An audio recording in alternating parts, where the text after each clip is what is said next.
Hi everyone, and I'm back to show you how to use OBS Studio. So what you're looking at right now is actually OBS, and it looks really complicated, and I promise that it is not.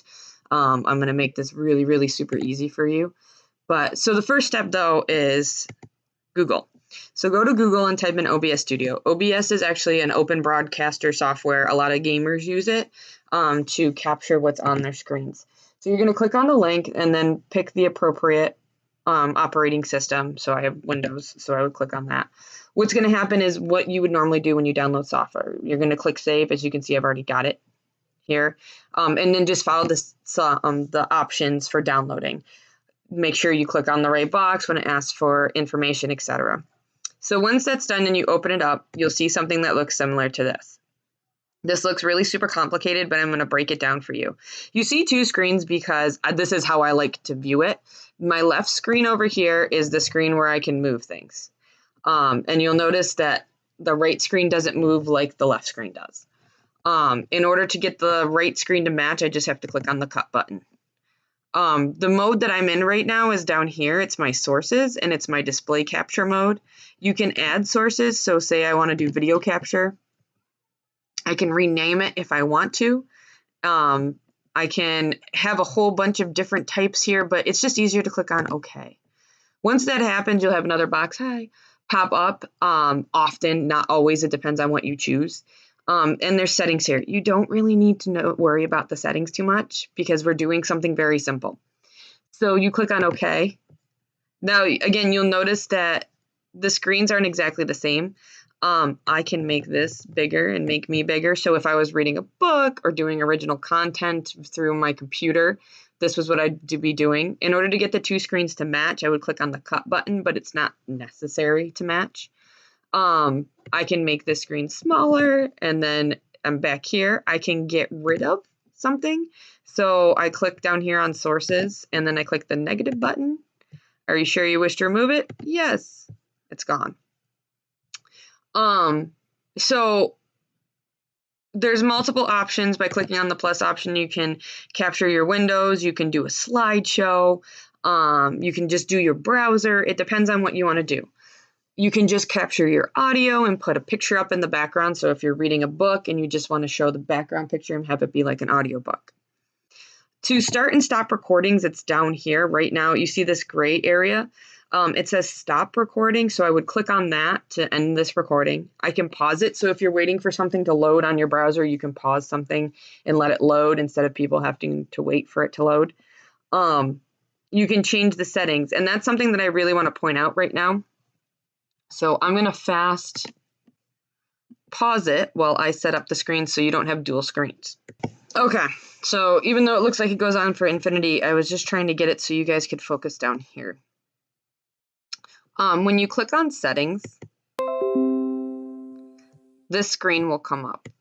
And in this screen, you want to make sure that your video settings match up here so you could pause the video and look at what I've done. Your audio matches this. So again, pause the video, look at what I've done. Your output matches. Again, pause the video, look at what I've done, make sure yours matches. Your recording, obviously your file names would be different than mine. You don't need to worry about streaming unless you want to stream. So again, this is my YouTube link. Stream key, that's a whole different beast. So if you want to do that, that is something that I would have to step-by-step talk you through. And that your general settings match here. So here's page 1. Again, pause the video. Please look at what I've done. If you want to change something, you're welcome to change something. And then, again, pause the video. This is what I've done. It works for me, etc.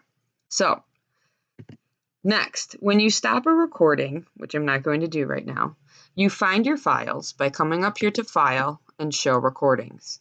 This will open up a secondary file. Here's mine. Here's the one that I'm working on right now. Here's my other ones that I've done. This is the file you're going to drag and drop into YouTube. So let's do that real quick. Leave this folder open in the background. It'll show up on your bar down here. Open up Google or whatever your preferred browser is. Type in YouTube, and if you're logging in with the Dr. Weeks webpage, you need to make sure that up in this right-hand corner, it's Dr. Weeks, and it would be the letter D. Right now, I'm uploading this to my personal site. So, right here, it says create a video and more. Click on that, and you're going to click on upload video. YouTube Studio will load, and you can actually record things right from YouTube Studio. Again, another whole beast. If you know how to do it, you're welcome to do it. When you are uploading things to our Dr. Weeks account, please make sure that it is original content, and that if you're using something that has a copyright, please make sure that you've gotten permission from the publisher or whoever owns the copyright. And if you're reading from a book, it'll tell you inside who owns the copyright. When you get that information, if you could please email it to me, because I'm keeping a file of everything that we have gotten the okay from people. So I'm going to come back down here, and I'm going to open up the folder with my files, and then you would just click and drag. And that's pretty much it. Once you've clicked and dragged, you will have files that show up. So here's our videos. It'll show up here. You need to want to make sure it says public. When you go into a file, if you're doing content for children, please come down here and make sure it says yes for kids. That'll show up on, so if our students are using YouTube Kids, it'll show up on the YouTube Kids app. When you're done, click on save, and then you can come back out. You come back out to the video, and it'll be here. And it'll show up. I'm constantly checking our YouTube feed to make sure things are done correctly, but it would help me a lot if you guys did it yourself. So I hope that helped you get where you needed to get.